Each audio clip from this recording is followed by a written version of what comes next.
Kenikmatan itu tidak mungkin bisa diraih dengan kenikmatan. Kenyamanan tidak bisa diraih dengan kenyamanan. Kelezatan tidak akan dapat dirasakan dengan jalan kelezatan. Itu semua orang yang berakal bersepakat.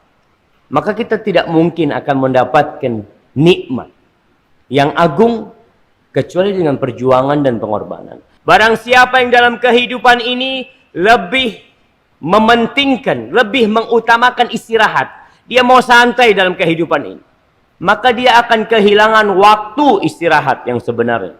Kalau sekarang kita tidur-tiduran di rumah, hari-hari kita isi dengan hal-hal yang santai.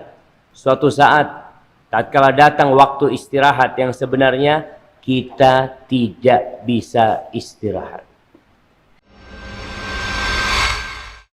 Bismillahirrahmanirrahim.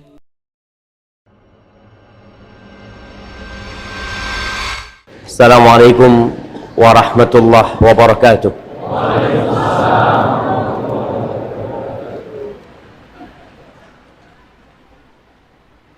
Innal hamdalillah nahmaduhu wa nasta'inuhu wa nastaghfiruh wa na'udzu billahi min shururi anfusina wa sayyiati a'malina. Man yahdillah fala mudilla lahu wa man yudlil fala hadiya lahu. Wa ashhadu an la ilaha illallah wahdahu la syarika lahu. Wa ashhadu anna Muhammadan abduhu wa rasuluh wa habibuhu wa khaliluh. Salawatu Rabbi wa salamuhu alaihi wa ala alihi wa ashabihi ajma'in. Amma ba'd. Ikhwati wa ahibbai rahimakumullah. Usikum wa nafsiya bitaqwallah faqad fazal muttaqun. Saya wasiatkan kepada diri saya dan kepada semua yang hadir di tempat ini agar senantiasa bertakwa kepada Allah Subhanahu wa taala. Hanya merekalah orang-orang yang sukses dalam kehidupan ini. La yastawi ashabun nar wa ashabul jannah. Ashabul jannati humul faizun. Kata Allah, enggak sama penghuni-penghuni neraka dan penghuni-penghuni surga. Ashabul jannah humul faizun. Penghuni-penghuni surga, merekalah orang-orang yang sukses. Ketakwaan mengantarkan kita kepada kesuksesan. Sehingga menjadi salah satu rukun khutbah Jumat itu ada pesan mengajak manusia untuk bertakwa. Ayat yang seringkali dibacakan, ya ayyuhalladzina amanu taqullaha haqqa tuqatih wa la tamutunna illa wa antum muslimun. Kata Allah, wahai orang-orang yang beriman, bertakwalah kalian kepada Allah dengan sebenar-benarnya takwa. Dan jangan mati kecuali dalam kondisi Islam. Hari ini Allah perkenankan bagi kita untuk kumpul bersama. Kita berkumpul di tempat ini bukan karena ada manfaat duniawi yang kita dapatkan di tempat ini.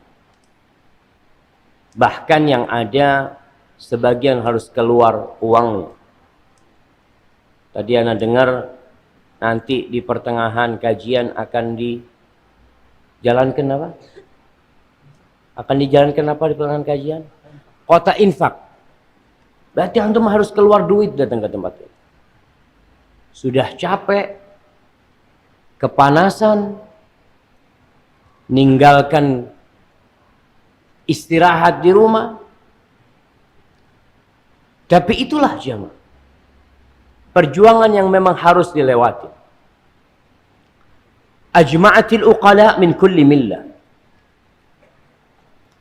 Semua orang-orang yang berakal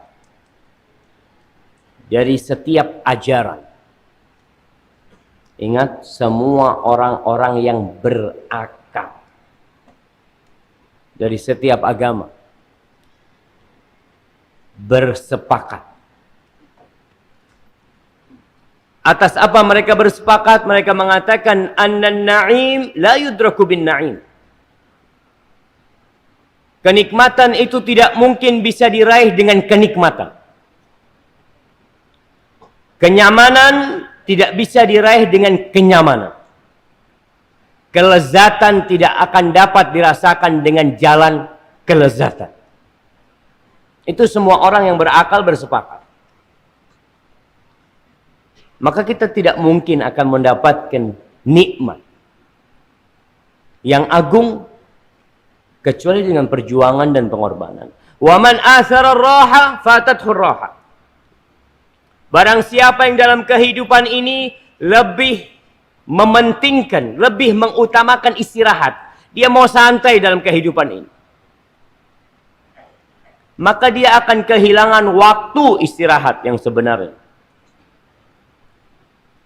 Kalau sekarang kita tidur-tiduran di rumah, hari-hari kita isi dengan ya hal-hal yang santai. Suatu saat, tatkala datang waktu istirahat yang sebenarnya, kita tidak bisa istirahat.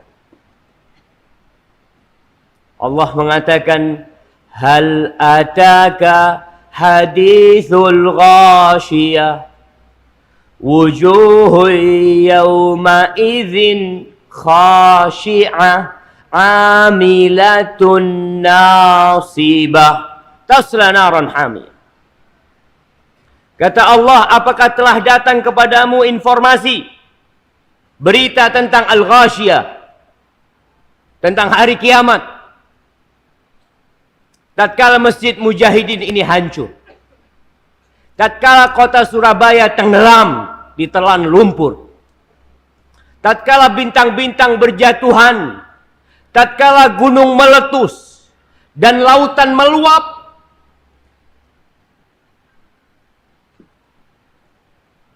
menghapus wajah Indonesia, menghapus wajah dunia. Engkau tahu pada hari itu, wujuhu yawma idzin khashi'ah. Wajah-wajah pada hari itu penuh dengan kehinaan, penuh dengan ketundukan, tunduk, hina. Amilatun nasibah. Pada hari itu mereka bekerja keras, capek, lelah, nggak ada istirahat. Tasla naran hamiyah, masuk ke neraka yang panas. Dikasih makanan yang makanan itu tidak membuat mereka jadi kenyang dan tidak bermanfaat untuk tubuh mereka. Amilatun nasib, kerja terus di dalam neraka itu, nggak ada waktu istirahat. La yamutu fiha wa la yahya, nggak hidup nggak mati, nggak hidup yang bermanfaat, nggak mati pula yang membuat mereka istirahat, nggak ada. Maka hari ini kita datang ke tempat ini untuk tidak istirahat, karena kita tahu bahwa bukan di sini tempat istirahat. Seringkali Anda mengingatkan para jamaah dengan ucapan Imam Ahmad bin Hanbal, supaya antum yang datang ke tempat ini tidak terlalu merasa gerah, panas. Sebagian sudah mulai kipas-kipas, sebagian sudah mulai berkeringat. Mudah-mudahan Masjid Mujahidin nanti pakai AC. Ada niat nggak Masjid Mujahidin pakai AC? Hah? Sudah ada AC. Di mana AC-nya? Satu, Masya Allah, udah ada AC-nya ternyata jemaah. Soalnya ana dengar suara kipas, tidak dengar suara AC. Imam Ahmad bin Hanbal ditanya, "Ya Imam, mata raha?" Wahai Imam, kapan waktunya istirahat? Kapan? Capek hidup di dunia ini. Betul. Gempa sana, gempa sini. Hidup penuh dengan ketakutan. Gagal usaha. Bangkrut. Dibully sama orang. Dicaci maki. Pagi harus bangun sholat. Zuhur seperti itu. Asar seperti itu. Maghrib seperti itu. Isya pun seperti itu. Tengah malam tidur. Harus bangun kita. Bermunajat kepada Allah Jalla Jalaluh. Maka kata Imam Ahmad bin Hanbal, beliau mengatakan fi awwali qadamin tada'uha fil jannah. Waktu istirahat itu ketika engkau meletakkan salah satu kakimu di surga, baru itu waktu istirahat. Jadi nggak ada istirahat di dunia. Allah mengatakan fa idza faraghta fansab. Kalau engkau sudah kosong, sudah menyelesaikan satu pekerjaan, jangan berhenti. Fansab, isi dengan kerjaan lain yang bermanfaat buat engkau. Al-yawm amal. Hari ini waktu beramal. Bila hisab. Tanpa ada hisab kita lihat. Antum mungkin nanti infak 100.000. Infak 50.000. Infak 1 juta. Kapan hisabnya? Ghadan. Besok antum akan dihisab. Apakah antum ikhlas mengeluarkan? Apakah antum lillahi ta'ala memberikan? Atau antum punya maksud dan niat yang lain? Maka jamaah kita ngaji berpanas-panasan di sini. Kita mau ngumpulkan dana buat saudara-saudara kita di Palu, di Sulawesi, di Donggala sana. Sebelum nanti kita yang minta sumbangan. Wallahi jamaah.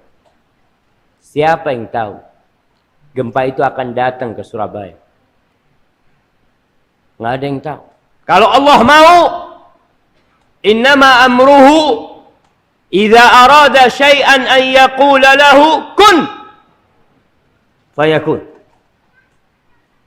Kalau Allah berkehendak, Allah tinggal ngomong kun, akan terjadi.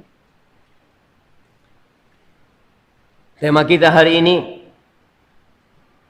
apa judulnya? Apakah ini takdir?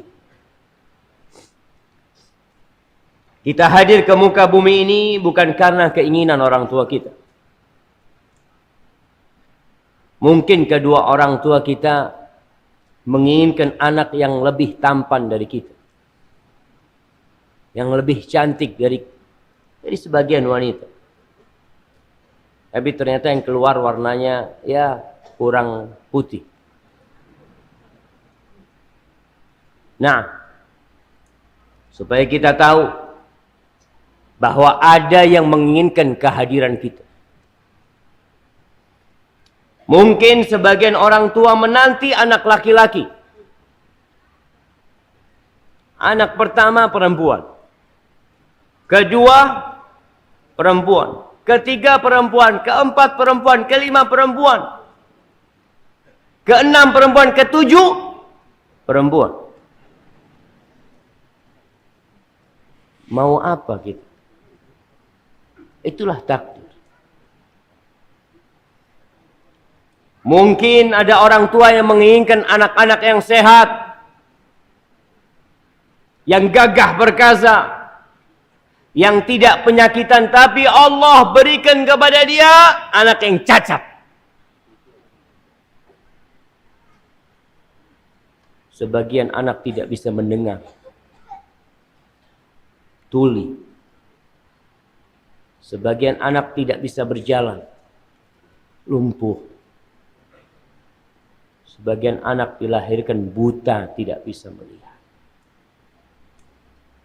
Apakah orang tua menginginkan itu? Ana yakin tidak. Ada yang ingin,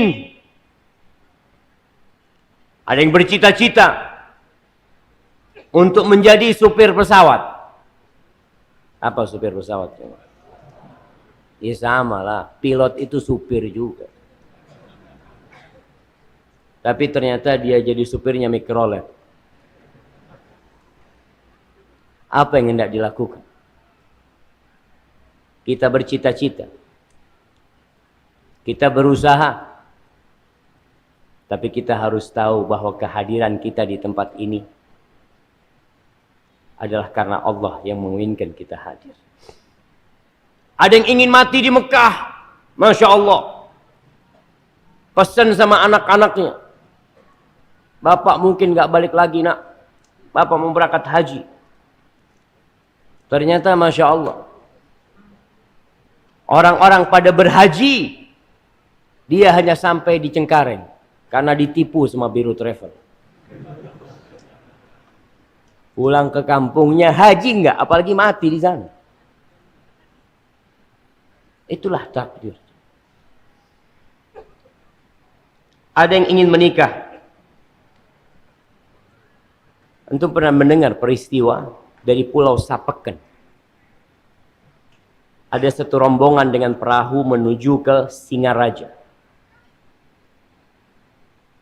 Calon mempelai laki-laki bersama keluarganya semua untuk menikah di Singaraja. Belum sampai Singaraja, semua yang ada di kapal itu tenggelam. Dan dia tidak pernah menikah selama-lamanya.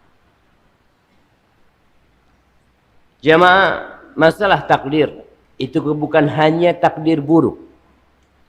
Yang sukses pun seharusnya dia berkata, mungkin ini takdirku. Biasanya kita kalau bicara takdir selalu yang buruk. Tabrakan, aduh wis takdir Ustaz. Ya. Sukses, alhamdulillah Ustaz, ini usaha anak Ustaz. Subhanallah. Makanya di antara rukun iman yang Rasulullah sallallahu alaihi wasallam sebutkan dalam hadis Jibril, an tu'mina bil qadari khairihi wa syarri. Engkau beriman dengan takdir yang baik dan yang buruk.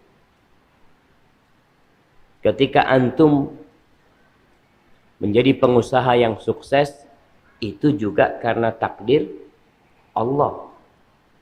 Jangan mengatakan karena usahaku. Antum bisa lihat jamaah, orang-orang sukses subhanallah nggak pernah kuliah. Sukses kaya raya nggak bisa baca dan tulis. Dan ada yang Masya Allah profesor, hidup sampai mati tetap miskin. Supaya kita tahu bahwasanya yang baik itu juga takdir, yang buruk juga takdir. Berbicara tentang takdir, berbicara tentang keimanan, tentang keyakinan.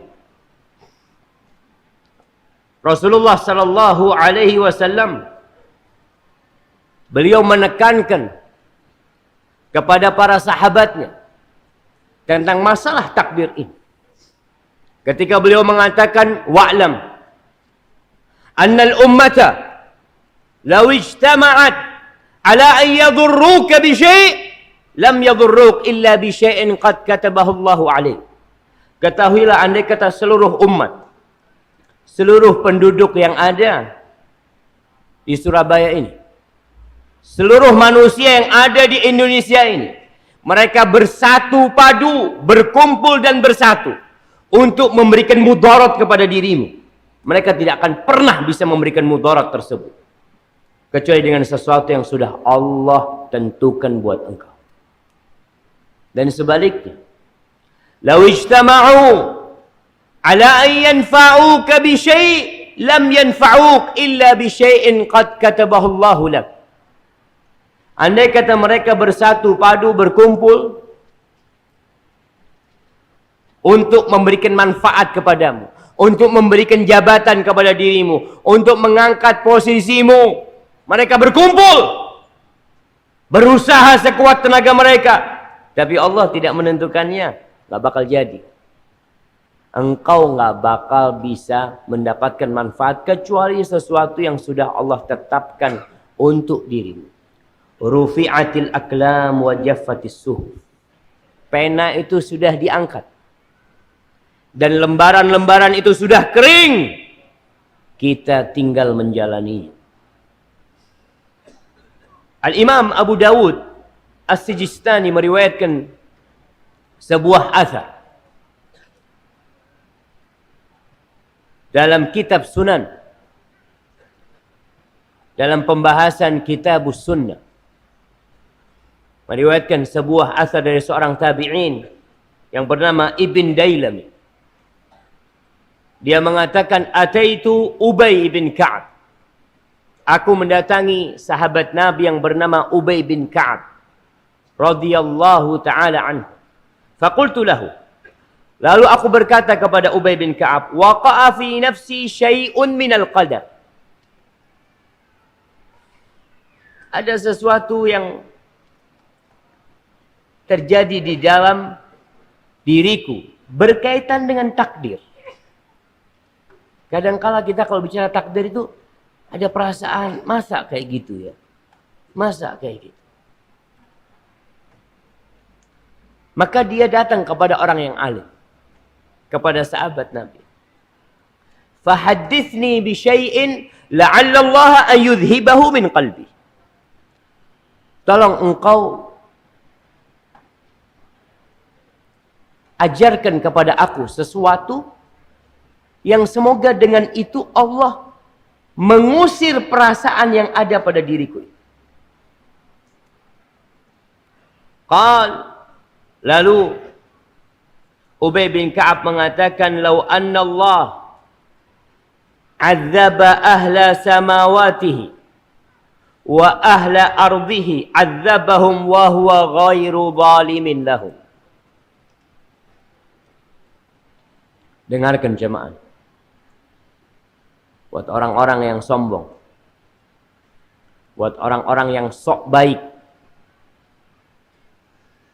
andai kata Allah mengazab seluruh penghuni langit dan memberikan azab kepada seluruh penduduk bumi, maka Allah mengazab mereka tanpa melakukan kezaliman kepada mereka. Allah nggak zalim ketika mengazab mereka.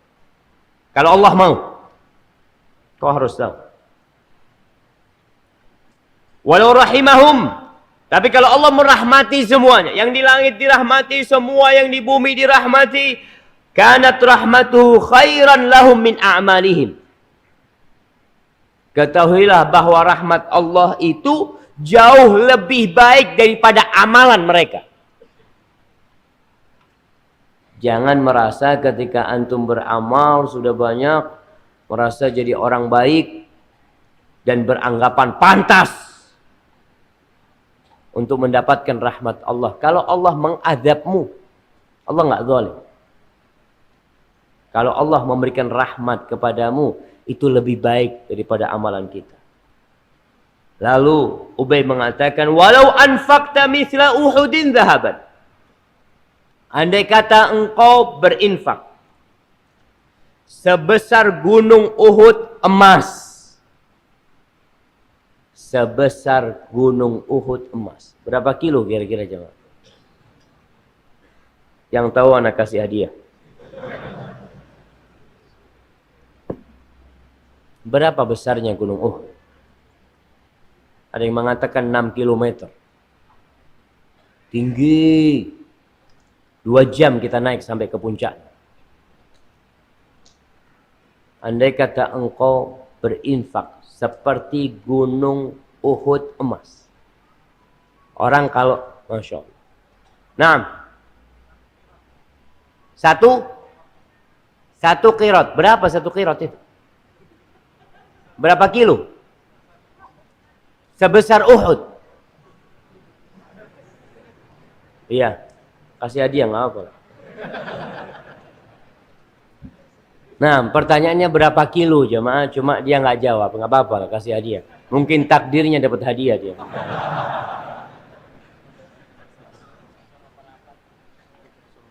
Nah, jamaah ternyata banyak jamaah yang nggak dapat tempat di sana.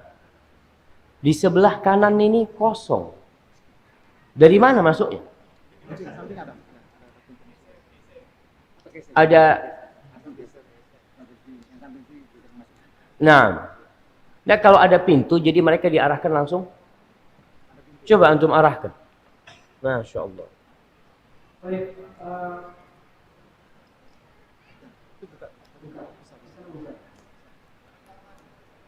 Apa ini digeser? Oh, yang tengah kayaknya masih ada yang longgar, mungkin berdiri kemudian ngangkat ke depan lagi. Ya, ada yang bergeser ke sebelah kiri panjenengan ini masih kosong di sini. Begitu juga dengan mungkin jangan ibu-ibu ya, kalau dapat kabar ini nggak cukup juga. Silakan bisa bergerak jamaah. Berdiri dulu semuanya. Masya Allah, nggak ada yang mau berdiri, nggak usah. Jamaah, kenikmatan itu tidak bisa diraih dengan kenikmatan.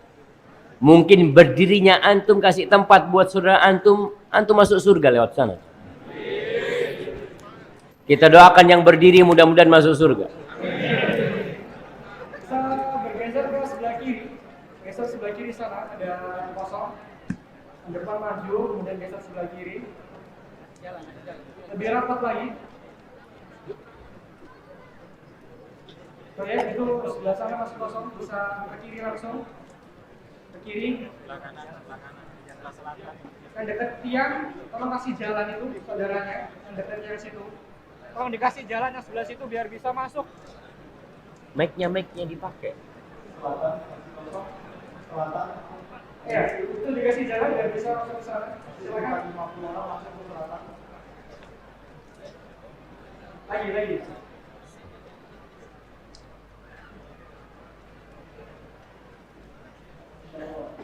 Ini bisa rapat lagi.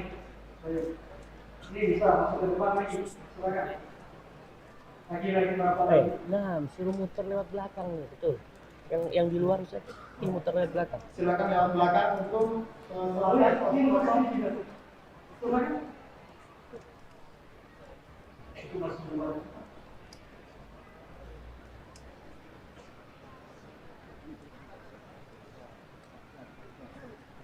Mohon yang pertama ini kasih jalan sedikit biar depannya bisa sebelah selatan kosong. Geser sedikit. Yang dari utara kiri jaga tangan saya, mohon masuk lewat belakang, bisa ke selatan.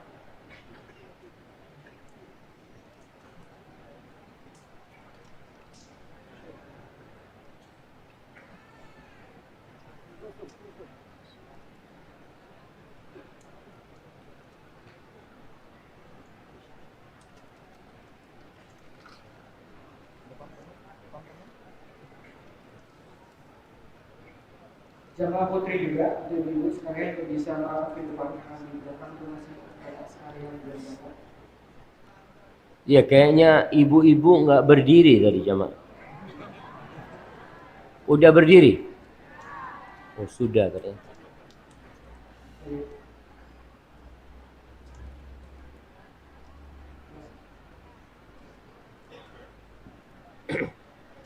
Falas. Nah. Baik. Jamaah, tadi kita bicara tentang seorang tabi'in yang bertanya kepada seorang sahabat. Siapa nama tabi'in itu? Itu namanya sahabat. Pertanyaan siapa nama tabi'innya? Itu nama sahabat. Tabi'innya. Abu Dawud itu perawi hadis kitab Dawud. Nah, yang ngomong Abu Dawud kasih hadiah, yang ngomong Ubay bin Ka'ab kasih hadiah. Masya Allah. Baik, nama tabi'innya siapa?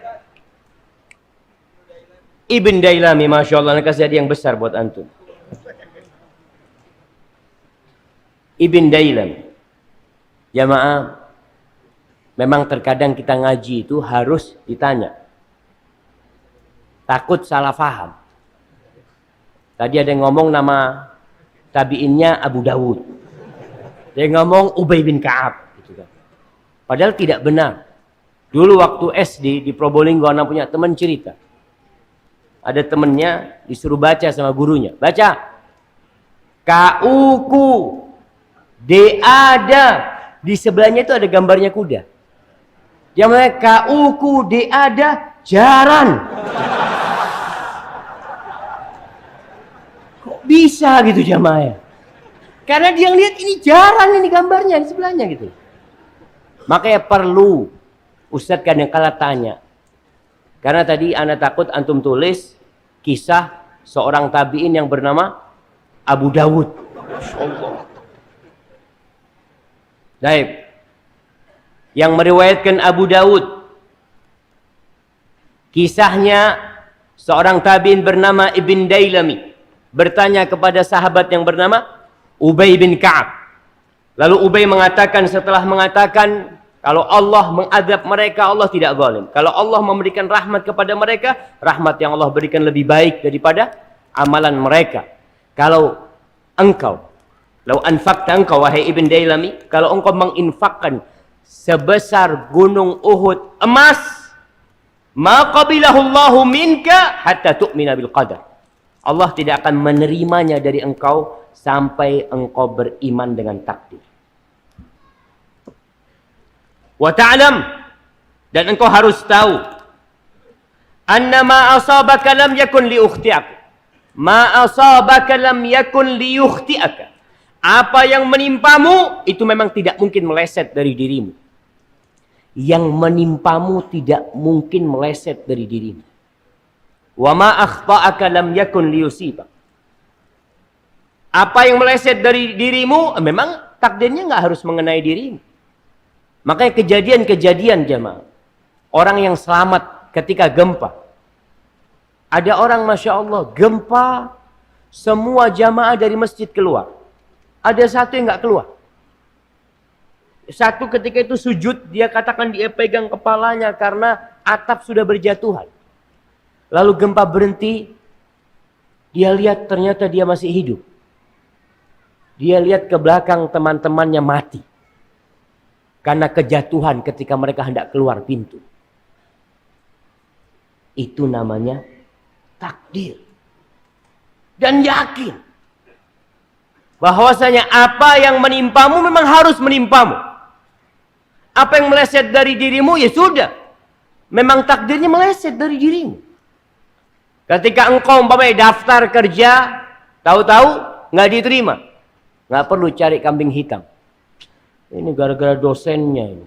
Nggak ada. Memang takdirnya kok nggak diterima. Walau mitta ala ghairi hadza la dakhaltan nar. Kalau engkau mati tidak meyakini ini, engkau mati tidak meyakini ini, engkau akan masuk neraka. Berarti engkau belum beriman. Karena salah satu rukun iman adalah beriman dengan takdir, baik dan buruknya. Kata Ibn Dailami, dia setelah mendapatkan pesan dari Ubay bin Ka'ab, dia bercerita. Dia ingin memantapkan apa yang dia dengar. Dia datang kepada sahabat Nabi Abdullah bin Mas'ud. Ternyata Abdullah bin Mas'ud juga menyampaikan yang sama disampaikan oleh Ubay bin Ka'ab. Thumma ataitu Hudzaifah ibn al-Yaman. Aku mendatangi Hudzaifah ibn al-Yaman. Ternyata yang disampaikan sama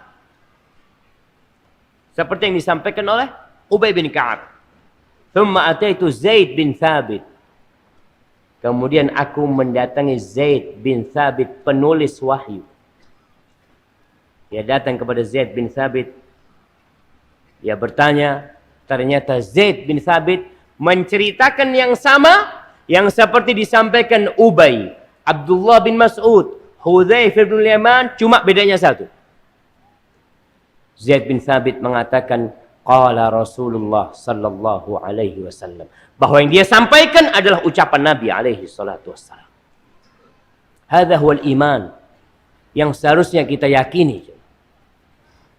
Ahibati fillah, ada beberapa unsur keimanan dengan takdir yang perlu kita dalami. Harapan anak kita keluar dari tempat ini, pulang, kita udah bertambah ilmu kita, bertambah keimanan kita, dan kita semakin yakin bahwa Allah menciptakan kita untuk mengabdi kepadanya. Dan Allah sudah menentukan segala-galanya. Tugas kita hanya menjalaninya.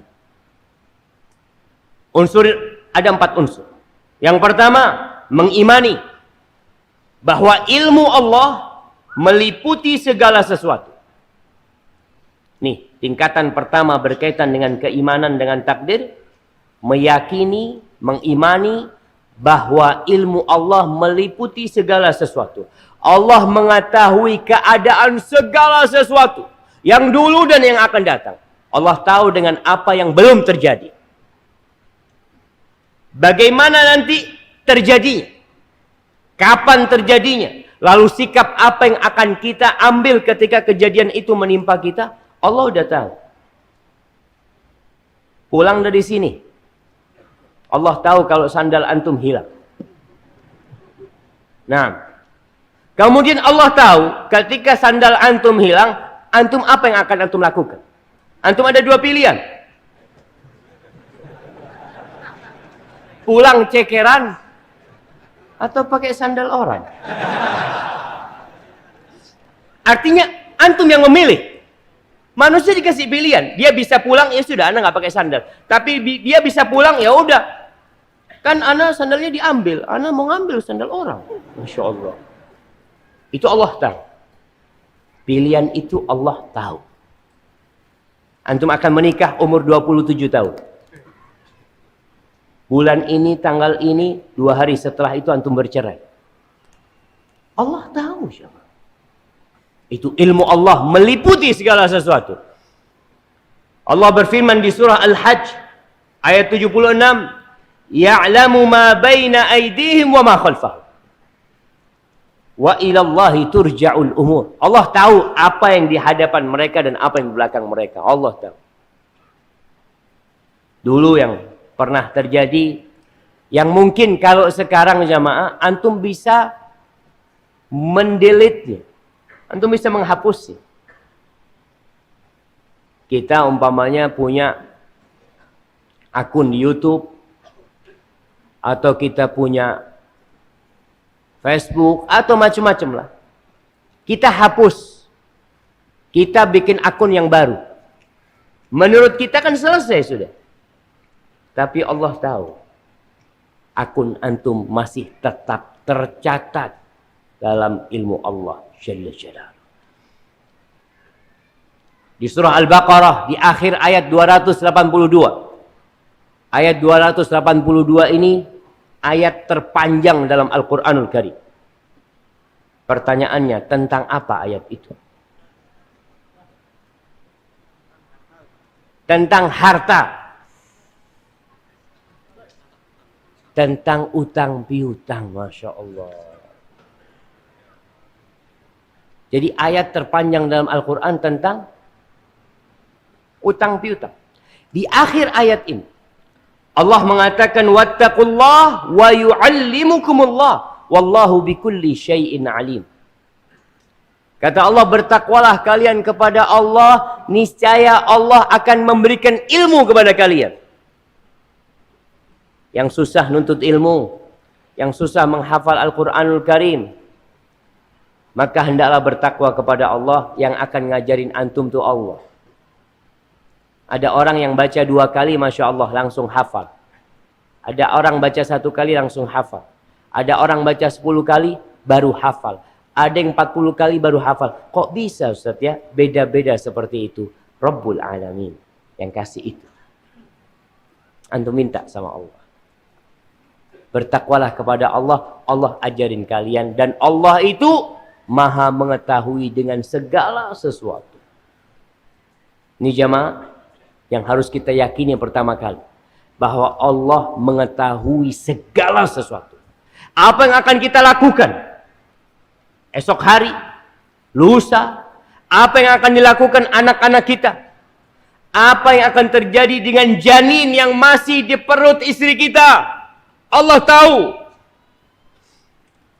Kalau kita lihat ikan-ikan di lautan, siapa yang bisa menghitung ikan di lautan?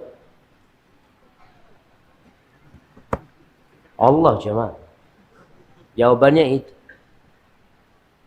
Apakah Menteri Perikanan bisa ngitung? Nggak ada. Tapi Allah tahu hari ini berapa lobster yang beranak. Yang bertelur, kemudian anaknya diambil sama seorang nelayan, kemudian dijual kemana? Allah tuh tahu.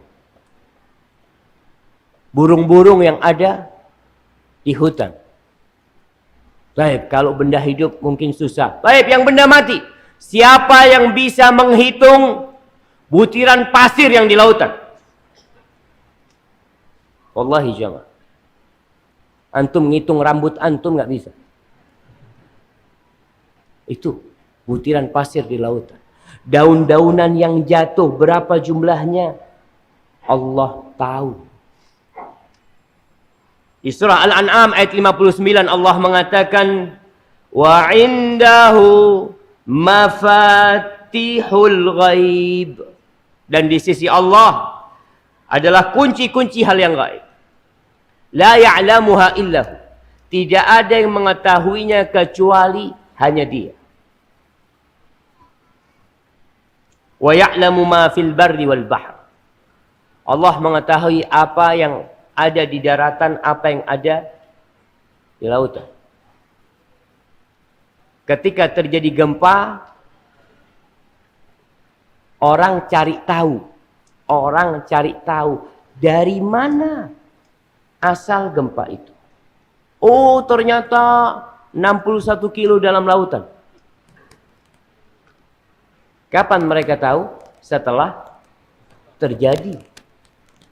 Tapi Allah sudah tahu sebelum itu terjadi. Ketika itu terjadi, akan mematikan berapa manusia?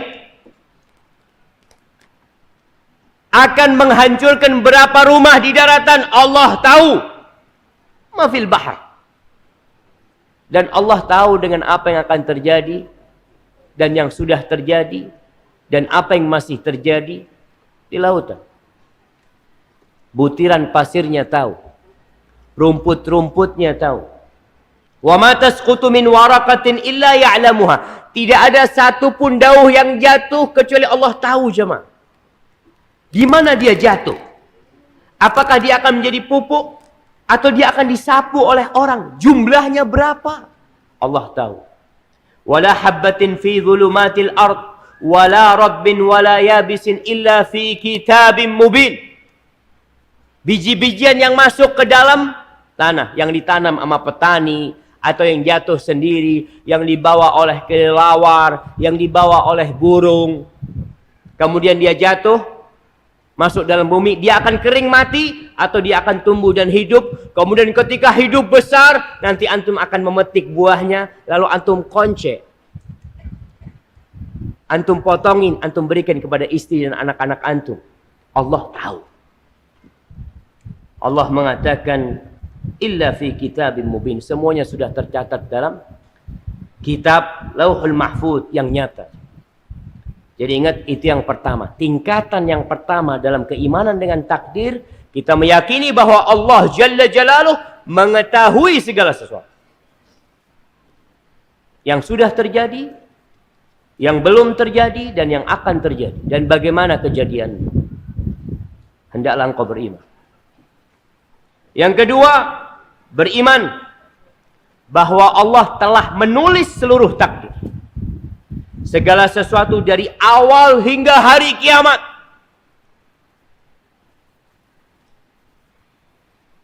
Di surah Al-Hadid, ayat 22, Allah mengatakan ma asaba min musibatin fil ardi wala fi anfusikum illa fi kitabin min qabli an nabra'aha inna dzalika 'ala Allah yasir. Kata Allah, Tidak ada satupun musibah yang menimpa di bumi atau di diri kalian. Bayangkan coba. Menimpa di bumi atau di diri kalian. Ketika terjadi peristiwa gempa dan tsunami, kita mungkin nggak kena. Terjadi tapi di bumi Allah Subhanahu wa taala atau di diri kalian. Melainkan semua itu sudah ada dalam catatan, dalam sebuah kitab. Sebelum kita menciptakan dunia ini. Sebelum Allah menciptakan musibah itu sudah ada dalam catatan Allah. Lalu Allah katakan, inna dzalika 'ala Allahi yasir. Sesungguhnya hal itu sangat mudah bagi Allah. Mudah. Wallahi jamaah. Apa sih kelebihan orang Surabaya?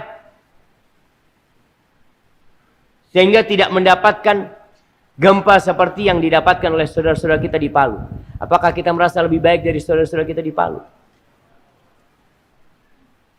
Kita merasa lebih soleh. Jamaah, itu mudah bagi Allah. Oleh Anda bisa melihat gempa kemarin yang hari apa gempa itu? Hari Kamis? Hari Jumat? Jumat. Yang di Situbondo sana. Hari apa?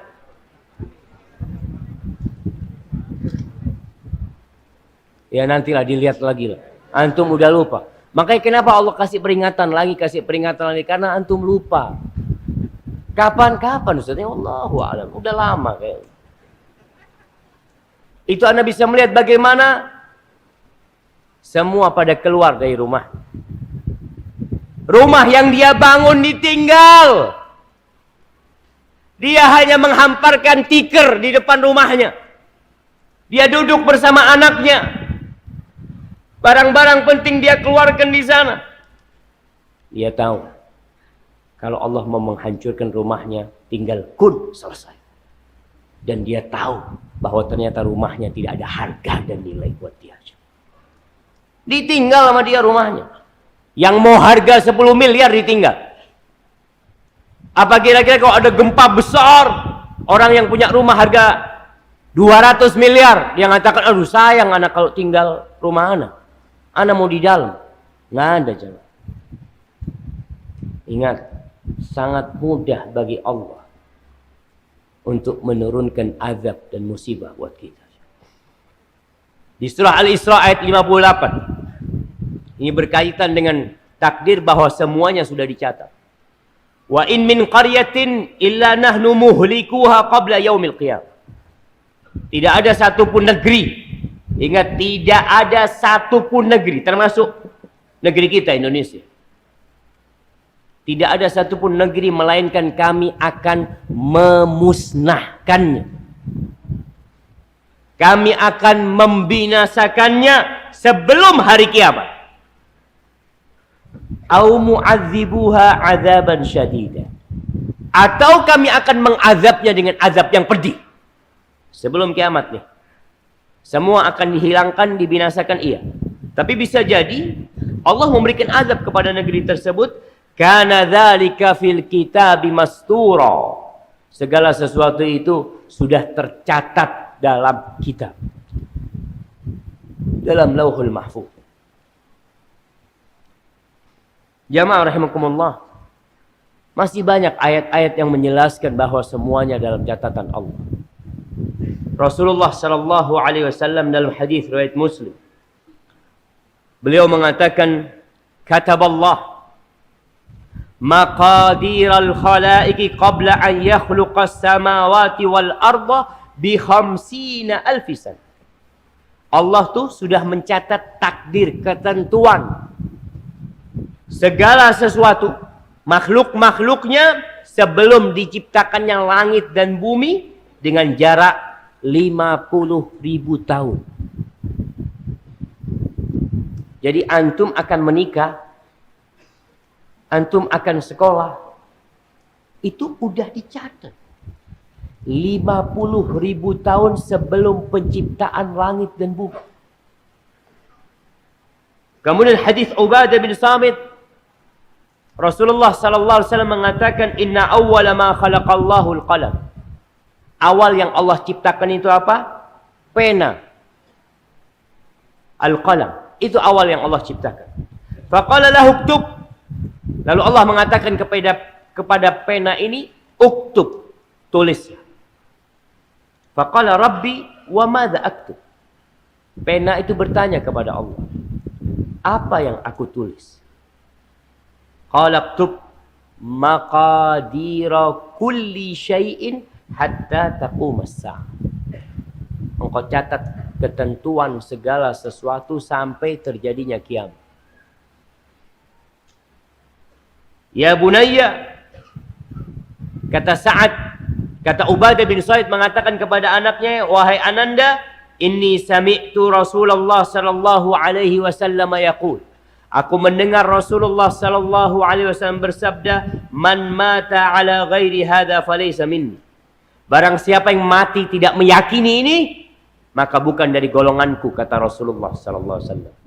Hadis riwayat Abu Daud. Jadi kalau bicara pencatatan, dicatat di Lauhul Mahfuz. Kemudian catatan yang kedua dicatat pada waktu manusia di perut ibunya.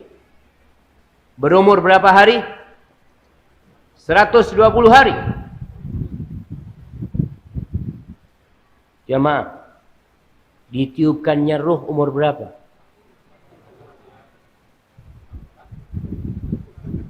40 hari. 120 hari. Ya 4 bulan dan 120 hari jamaah. 4 kali 3 berapa? Coba keluarkan HP-nya. 40, 40, 40. 4 kali 3. Ana jadi takut salah ana jemaah. Benar enggak? Sahih? Allah kirim malaikat untuk mencatat. Kemudian ada takdir yang dicatat setiap tahunnya. Kapan? Lailatul Qadar, Masya Allah.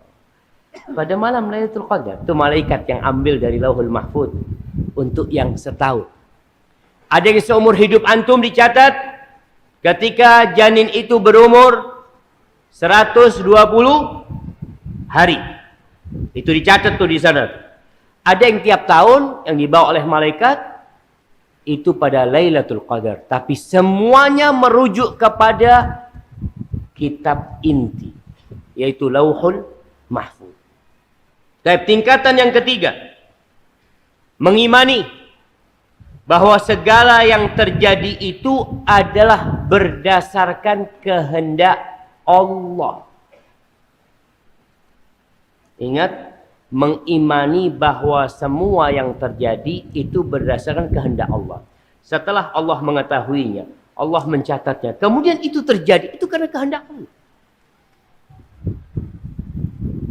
Semua perbuatan makhluk terjadi karena Allah berkehendak. Orang kafir bisa kafir gimana Ustaz? Ya karena Allah menghendaki. Tapi ingat, orang itu dikasih pilihan sama Allah. Antum dikasih pilihan enggak? Faman syaa falyu'min wa man syaa falyakfur. Yang mau beriman silahkan, yang mau kafir silahkan. Tapi dia bisa melakukan itu karena ada kehendak Allah juga. Di surah Ali Imran ayat 26. Allah mengatakan Qulillahumma malikal mulk tu'til mulka man tasha' wa tanzi'ul mulka mimman tasha' wa tu'izzu man tasha' wa tudhillu man tasha' biyadikal khair innaka ala kulli syai'in qadir. Katakan, ya Allah, Engkaulah yang memiliki segala kepemilikan. Engkaulah yang memiliki segala kekuasaan, segala kerajaan. Allah yang punya. Engkau memberikan kerajaanmu kepada siapa yang engkau kehendaki. dan engkau mencabutnya dari siapa yang engkau kehendaki. Engkau memuliakan orang yang engkau kehendaki, engkau menghinakan orang yang engkau kehendaki. Di tanganmu segala kebaikan. Sesungguhnya engkau maha kuasa atas segala sesuatu. Ingat, masyiatullah. Yang menjadikan fulan jadi pemimpin, itu Allah yang berkehendak. Fulan Allah turunkan, Allah yang berkehendak. Walaupun seluruh penduduk negeri ini menginginkan fulan jadi pemimpin, tapi Allah tidak berkehendak, nggak bakalan jadi. Iya, tugas kita memilih, berusaha. Tapi ingat, semua terjadi karena kehendak Allah. Berkaitan dengan kehendak Allah nih jamaah, nggak harus yang terjadi itu sesuatu yang dicintai Allah. Mungkin terjadi sesuatu yang dibenci Allah.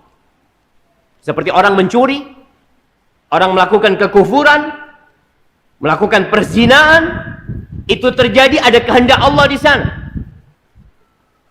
Tapi manusia Allah kasih pilihan.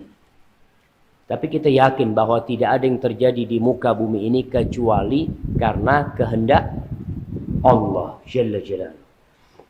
Di surah Al-Qasas ayat 68, Allah mengatakan, wa rabbuka yakhluqu ma yasha wa yakhtar. Ketahuilah bahwa Allah, Rabbmu itu menciptakan apa yang Dia kehendaki, bukan yang kita kehendaki. Wa yakhtar, dan Allah yang memilihkan juga. Maka lahumul khiyarah. Mereka nggak punya pilihan, dalam artian manusia ini tetap di bawah kehendak Allah Subhanahu wa taala. Yang terjadi nantinya tetap kehendak Allah. Sehingga kita beriman dengan takdir kita. Kita sudah berusaha, seorang nelayan ingin memancing, tahu-tahu datang ombak besar. Dia ingin tidak ada ombak. Tapi yang terjadi adalah apa yang Allah kehendaki. Kemudian yang keempat, mengimani bahwa Allah menciptakan segala sesuatu. Allah menciptakan segala sesuatu. Di surah Az-Zumar ayat 62, Allah mengatakan, Allahu khaliqu kulli syai'. Allah pencipta segala sesuatu. Amalan kita, perbuatan kita, kita bisa ruku, kita bisa sujud, kita bisa menggerakkan tangan kita ke dompet kita. Lalu kita membuka dompet kita. Sebagian tidak membuka dompetnya, dompetnya dimasukkan ke tempat kotak infak. Kenapa? Karena nggak ada fulus. Ustaz, ana sodako dompet, sudah bismillah. Boleh apa nggak boleh? Boleh. Itu Allah yang menciptakan gerakan jamaah. Allah yang menciptakan. Di surat As-Saffat ayat 96 Allah mengatakan, wallahu khalaqakum wa ma ta'malun. Allah yang menciptakan diri kalian dan amal-amal perbuatan kalian.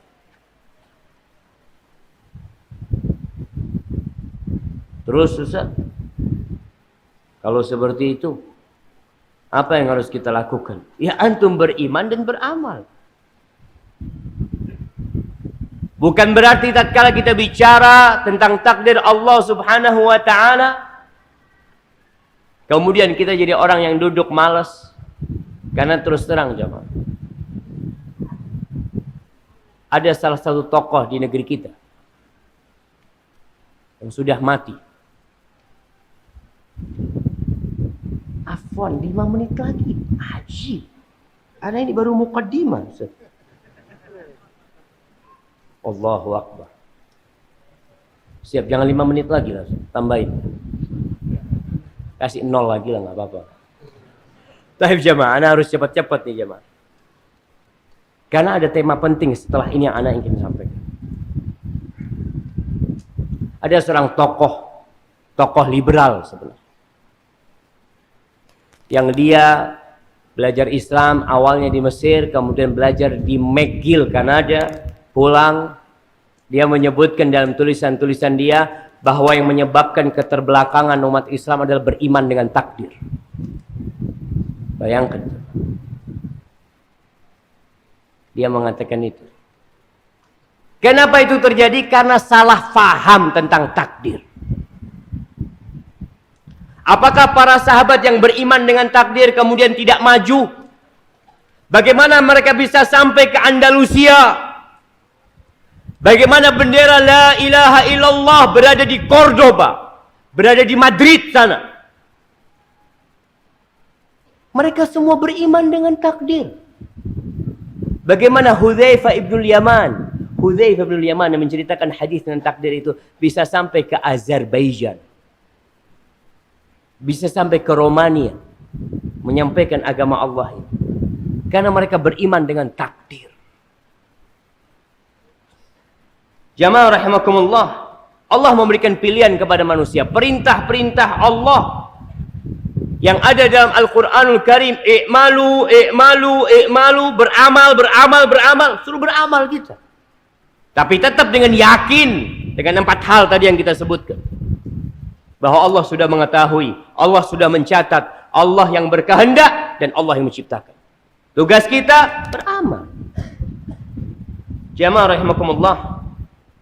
Ada 2 kelompok yang tersesat dalam urusan takdir ini. Satu namanya Jabariyah, yang kedua namanya Qadariyah. Jabariyah ini berpendapat kita itu hanya wayang. Nggak punya kehendak. Tahu wayang? Siapa yang gerakkan wayang? Dalang.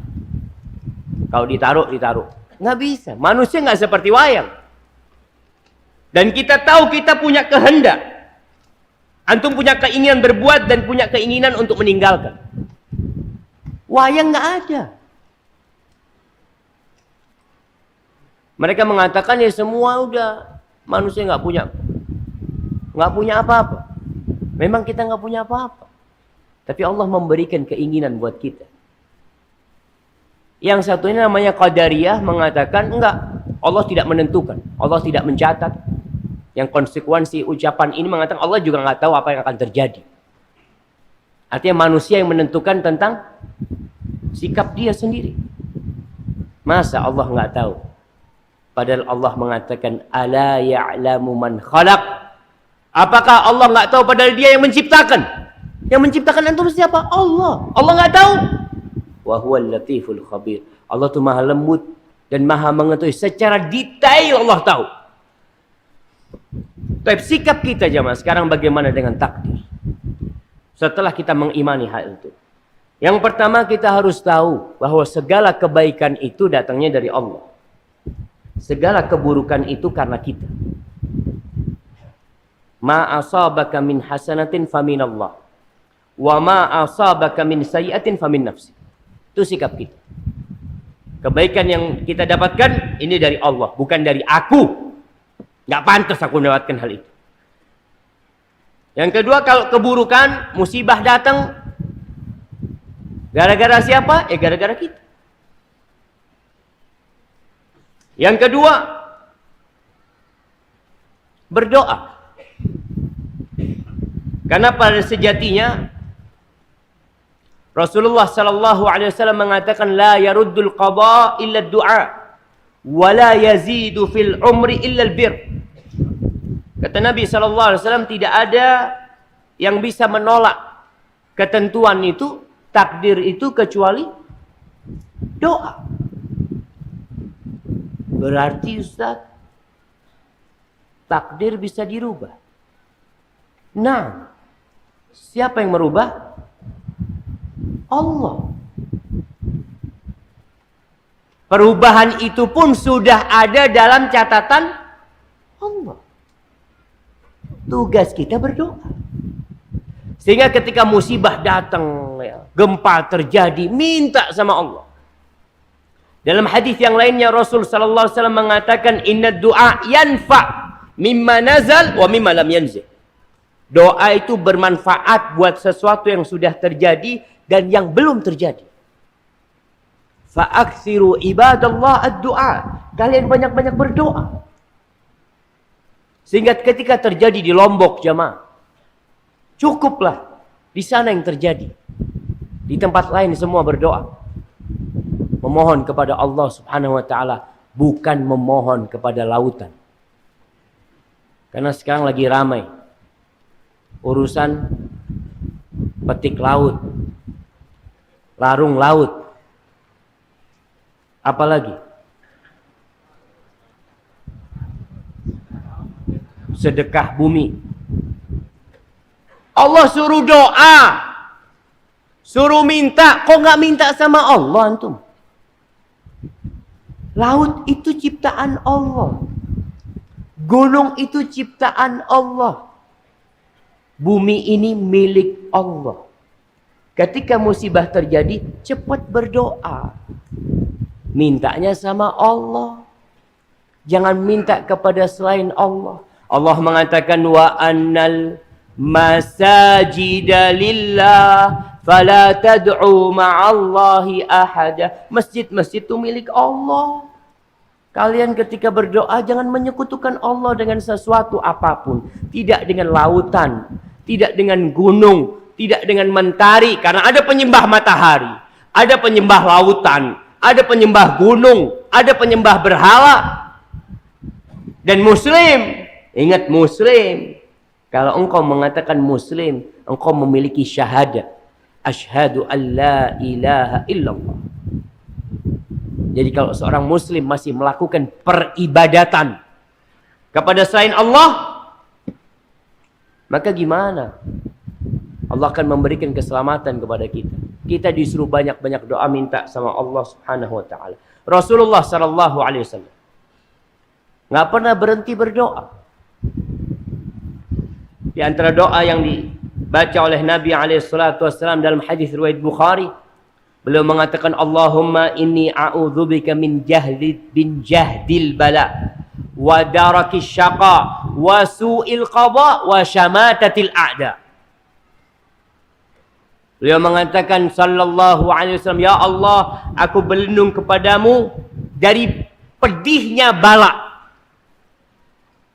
dari melelahkannya bala petaka yang datang. Berlindung sama Allah. Wa min darakis syaqa, dan dari terkena kesengsaraan dalam kehidupan ini. Wa su'il qada, dan dari takdir yang buruk. Yang keempat, wa syamatatil a'da, dan aku berlindung dari berbahagianya, bergembiranya musuh-musuh ketika melihat aku kena musibah. Itu doa Nabi alaihi salatu wassalam. Kita baca doa itu enggak? Yang hafal doa itu anak kasih hadiah. Naam.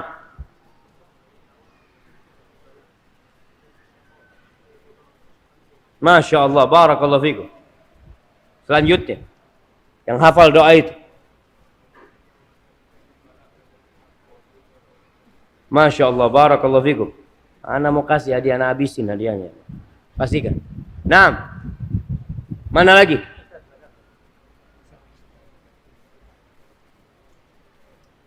Wa syamatatil a'da, Masya Allah. Mana sebelah kiri anak?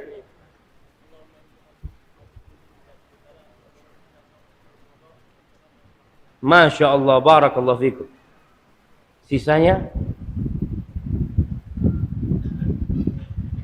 wah, ada yang jauh sana. Berdiri antum. Nah, yang keras. Kalau nggak keras nggak ada kasih hadiah.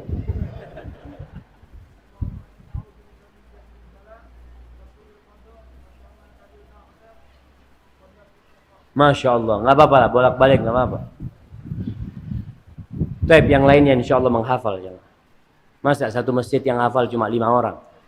Enggak, Ustaz. Semuanya hafal, cuma nggak mau ria, Ustaz. Jadi yang angkat tangan ini mungkin ria, Ustaz. Antum jangan suudzon. Alhamdulillah. Tapi doa yang lain yang dibaca oleh Nabi SAW dalam hadis riwayat Abu Dawud, dan hadis ini sahih. Supaya antum melihat bagaimana Nabi SAW menghadapi takdir. Beliau beramal, berusaha keras, tapi beliau juga berdoa. Beliau mengatakan, Allahumma inni a'udzubika minal hadam, wa a'udzubika minat taraddi, wa a'udzubika minal ghariq, wal haraq, wal haram, wa a'udzubika min ayyatakhattabani syaitan indal maut, wa a'udzubika min an amuta fi sabilika mudbiran, wa a'udzubika min an amuta ladiran. Nabi mengatakan, ya Allah, aku berlindung kepadamu, jangan sampai aku mati tertimpa bangunan. Antum pernah nggak doa yang ada orang siap-siap untuk gempa, apa? Bawa tas, nanti kalau gempa ana lari kemana ya? Kayaknya lari ke sana, lari ke tempat ini. Antum pernah nggak doa minta supaya jangan sampai mati tertimpa? Yang kedua, jangan sampai mati jatuh, jangan sampai mati tenggelam, jangan sampai mati terbakar, jangan sampai mati dan berlindung dari ketuaan yang akhirnya jadi pikun. Dan aku berlindung kepadamu, jangan sampai aku disesatkan syaitan ketika mau mati. Mati su'ul khatimah, na'udzubillah min dzalik. Dan aku berlindung kepadamu, jangan sampai aku mati di jalanmu tapi dalam kondisi berlari dari medan perang. Dan aku berlindung kepadamu, jangan sampai aku mati tersengat atau terkena bisa. Mati terkena digigit ular atau mati kena kalajengking. Tapi yang terakhir jemaah, para penulis tentang takdir itu menceritakan sebuah kisah yang indah. Kisah orang kafir yang hidup di gurun pasir bersama Arab Badui Muslim. Selama 7 tahun dia hidup di sana. Ya kita tahu para orientalis itu jemaah, mereka kadang-kala ingin mempelajari tentang agama umat Islam. Mereka sabar sampai hidup di sana, berpakaian dengan perpakaian mereka, ya, berbicara dengan bahasa mereka. Akhirnya dia 7 tahun.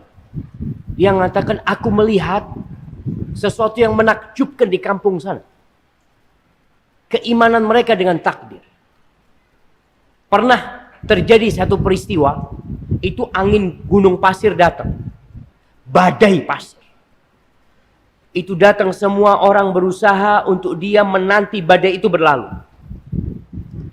Badai itu berlalu jamaah, tenda-tenda mereka terangkat dengan badai itu. Hewan-hewan ternak mereka sebagian mati. Mereka mengatakan apa?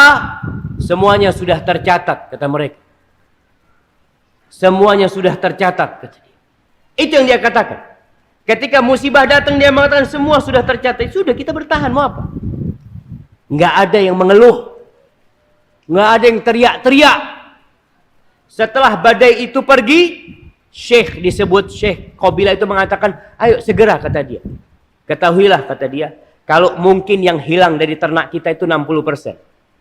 Allah masih menyisakan buat kita 40%. Dan sejatinya kita diciptakan untuk kehilangan segala sesuatu dalam kehidupan ini. Itu kata orang kafir ini, anak heran. Akhirnya mereka bergerak semua, kambing-kambing yang belum mati, yang sudah akan mati disembelih sama mereka. Sisa kambing yang ada dibawa untuk minum air sama mereka. Mereka mulai mendesain hidup mereka secara baru lagi. Sudah selesai. Nggak ada yang mengeluh. Mereka semua menerima itu sebagai ketentuan Allah Subhanahu wa ta'ala. Dan pernah kejadian lain, kata dia. Sama dia nih. Ana pernah naik mobil. Dia bersama orang-orang itu, kata dia. Naik mobil. Sampai tengah jalan di padang pasir nih. Kempes bannya. Satu bannya kempes. Ternyata nggak bawa ban serep. Kata orang, ana marah-marah sama supirnya. Kata teman yang lain mengatakan, marahmu tidak akan menyelesaikan masalah. Ya sudah. Memang nggak ada ban yang dibawa. Apa yang harus dilakukan? Menerima. Akhirnya anak naik mobil. Bersama mereka dengan tiga roda. Tapi di padang pasir cuma. Ya udah jalan mobilnya, kata dia. Sampai tengah jalan, bensinnya habis. Ana marah-marah lagi, dia mengatakan, ya udah semua sudah dicatat, kata dia. Kita nggak ingin ini terjadi. Siapa yang ingin itu terjadi? Nggak ada. Akhirnya ana berjalan sama mereka. Berjalan kaki. Dengan penuh keridhaan mereka berjalan. Nggak ada yang marah-marah. Nggak ada yang teriak-teriak. Subhanallah. Setelah 7 tahun. Dia pulang. Ke Eropa sana. Ke Inggris mungkin dia pulang. Lalu dia bercerita. Ana hidup membawa keimanan dengan takdir dari orang-orang Arab Badui itu. Hidup jadi tenang jemaah. Nggak perlu obat-obat dari dokter penenang. Nggak bisa tidur, nggak bisa apa. Kenapa mereka stres? Kenapa mereka marah-marah? Kenapa ada yang bunuh diri? Karena mereka tidak beriman dengan takdir ilahi. Ini orang kafir jemaah mengatakan hal itu. Dan kita pun akan tenang hidup kita. Tatkala kita mengatakan segala sesuatu sudah ada dalam catatan Allah. Dan kita hidup di dunia memang untuk kehilangan segala sesuatu. Antum kalau kehilangan motor antum sekarang, kehilangan pekerjaan antum sekarang, ketahuilah antum diciptakan untuk kehilangan semua yang antum miliki. Antum akan diangkat, digotong di atas keranda, kemudian antum akan dicampakkan dalam kuburan, diinjak-injak di sana, ditinggal oleh seluruh keluarga. Hadza wallahu a'lam bishawab. Itu yang bisa ana sampaikan pada kesempatan kali ini. Beramallah, berdoalah, dan terus optimis menghadapi kehidupan ini, karena sejatinya segala sesuatu sudah ditentukan oleh Allah Jalla Jalaluhu. Hadza wallahu a'lam bishawab. Sallallahu ala Muhammad wa ala alihi wa sahbihi wasallam.